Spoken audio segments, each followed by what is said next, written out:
پیش کیا جاتا اور پھر وہاں سے جو چیز ملتی وہ بھی واپس آ جاتا۔ اس بات سے فقہا نے استدلال کیا ہے، اور دیہاتوں میں یہ اب تک ہے کہ کوئی کسی کے ہاں کوئی چیز بھجوا دے تو کہا جاتا ہے خالی برتن نہ بھیجو، کچھ نہ کچھ بھیج دے۔ یہ ایک اچھی بات ہے، اور آپ کا فرمان بھی ہے نا عید التحائف، تحائف دو، اس سے محبت بڑھتی ہے۔ یہ چھوٹی چھوٹی چیزیں ہیں لیکن بہت اعلیٰ ہے۔ حضور صلی اللہ علیہ وسلم کی اس بیٹی سے کوئی اولاد نہیں ہوئی، سیدہ رقیہ کی بات کر رہا ہے۔ جب یہ اس دنیا سے چلی گئیں تو اللہ کے نبی صلی اللہ علیہ وسلم نے بحیثیت باپ کے افسوس کا اظہار کیا، ان کے درجات کی بلندی کی دعا کی، اور پھر فرمایا میں اب اپنی دوسری بیٹی سیدہ ام کلثوم رضی اللہ تعالی عنہ، یہ میں اپنے اس داماد کو دیتا ہوں۔ آپ ساری باتوں کو ایک طرف رکھ دیں، بحیثیت ایک مسلمان کی، بحیثیت ایک باپ کے سوچیں کہ یہی بات وزنی ہے کہ اللہ کے نبی صلی اللہ علیہ وسلم نے فرمایا کہ اگر میری 40 بیٹیاں ہوں، بعض میں 70 کی روایات بھی ہیں، اور وہ فوت ہوتی جاتی تو میں یکے بعد دیگرے اپنی بیٹیاں، یعنی وہ ایک فوت ہوتی تو دوسری پھر تیسری، اس کی جگہ یعنی فوت ہونے کے بعد میں اپنی بیٹیاں حضرت عثمان غنی رضی اللہ تعالیٰ عنہ کے عقد میں دیتا جاتا۔ یہ کتنی خوشی کی بات ہے،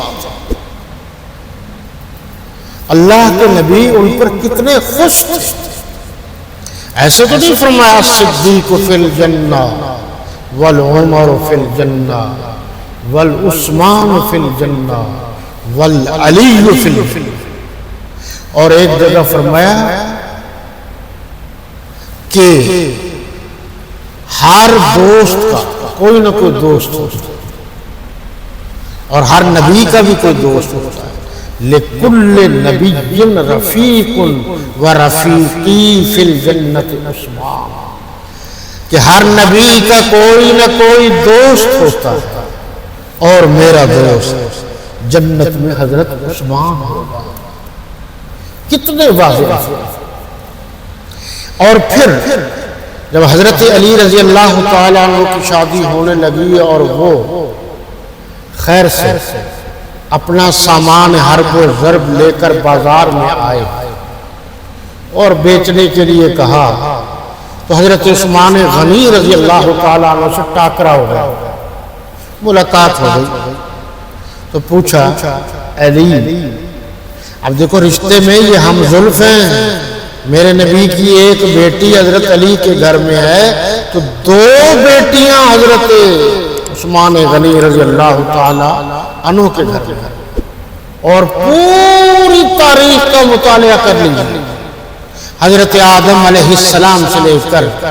آخر تک کہ کسی کو یہ اعزاز حاصل نہیں کہ کسی نبی کی 2 بیٹیاں کسی ایک شخص کے عقد میں ہوئی۔ اور یہ بھی آپ پوری تاریخ کا مطالعہ کر لیجئے کہ کسی نبی کے گھر میں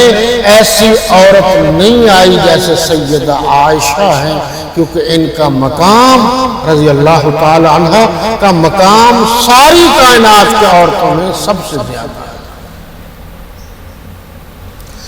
حضرت عثمان غنی رضی اللہ تعالی عنہ نے پوچھا اے علی، آئے میرے بھائی، صرف یا علی نہیں یا اخی بھی کہا، صرف یا علی نہیں یا حبیبی بھی ہے جی، کہ یہ خیریت تو ہے۔ انہوں نے فرمایا حضرت علی المرتضیٰ رضی اللہ تعالیٰ عنہ، جو باتیں میں کر رہا ہوں اس کو خصوصی طور پر ذہن میں جگہ دیجیے، بہت فائدہ دے گا۔ کیسے آنا ہوا؟ شادی قریب ہے، اخراجات ہے نہیں، یہی سامان تھا میرے پاس، بیچنے آیا تو گویا اس کا مول قیمت سودا طے ہوا۔ حضرت عثمان غنی رضی اللہ تعالیٰ عنہ نے 480 دراہم دیے اور پھر زرہ بھی واپس کر دیا کہ آپ مجاہد ہیں، آپ کو یہ کام ہے۔ وہی 480 دراہم حضرت علی المرتضیٰ نے واپس تو نہیں کی، حضرت عثمان غنی رضی اللہ تعالیٰ عنہ جو سامان لیا تو واپس کر دیا۔ جب حضرت نبی کریم صلی اللہ علیہ وسلم تک یہ خبر پہنچی تو آپ صلی اللہ علیہ وسلم نے فرمایا لا ضرر عثمان بعد یوم ھذا، آج کے دن کے بعد کوئی چیز حضرت عثمان غنی رضی اللہ تعالی عنہ کو نقصان نہیں پہنچا سکے گی۔ آپ نے آسمان کی طرف اپنا چہرہ انور اٹھایا، دیکھا اور دعا کی کہ یا اللہ آپ اس سے خوش ہو جائیں جس نے نبی کے خاندان کو خوش کیا۔ اور دوسری جگہ روایت ہے کہ اے اللہ میں حضرت عثمان غنی سے خوش ہوں، آپ بھی خوش ہو۔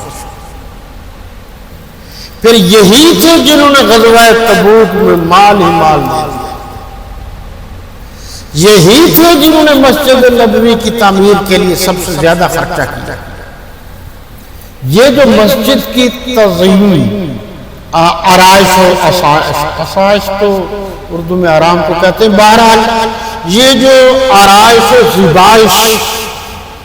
ہے یہ سب سے پہلے حضرت عثمان غنی رضی اللہ تعالیٰ عنہ نے شروع کی،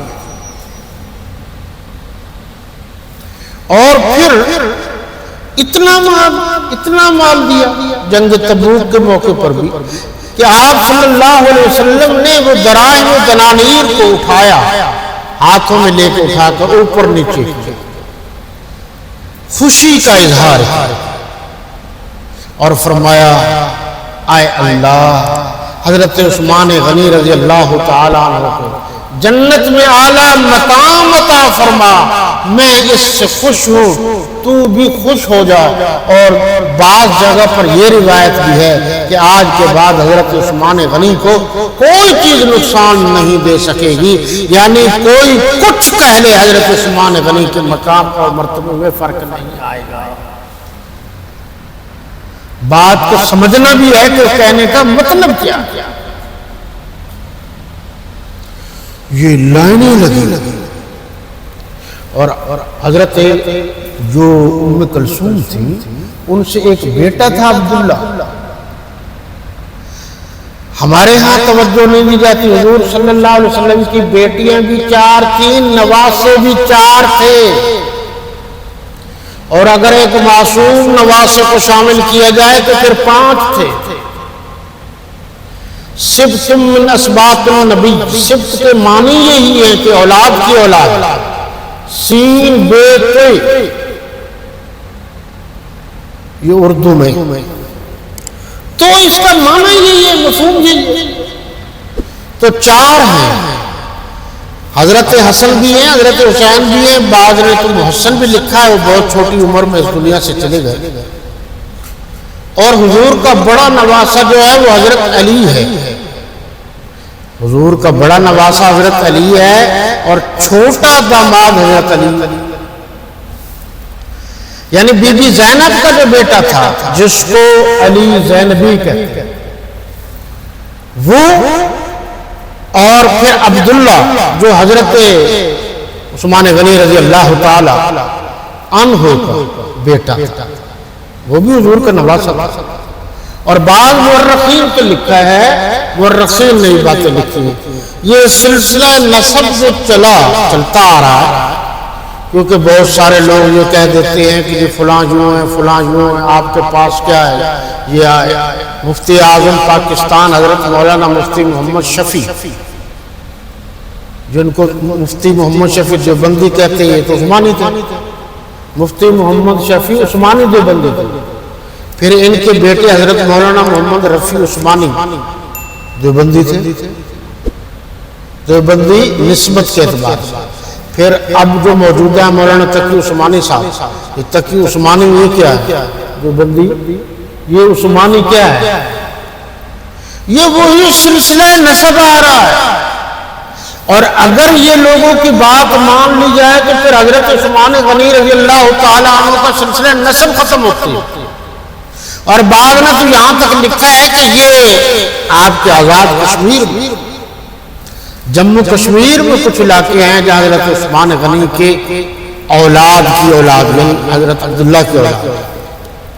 اور بعد میں تو یہ بھی لکھا ہے حضرت بہادر زکریا رحمۃ اللہ تعالی، تاریخ کے اوراق نہ کہو، میں نہیں چاہتا کہ پلٹو، بہت کچھ سامنے آ جائے، یہ ان کی اولاد میں سے، یہ بھی ایک تعصب کا حصہ ہے کہ حضرت عثمان غنی رضی اللہ تعالیٰ عنہ کی اولاد کے بارے میں یہ کہہ دیا جائے کہ وہ بالکل چھوٹے تھے اور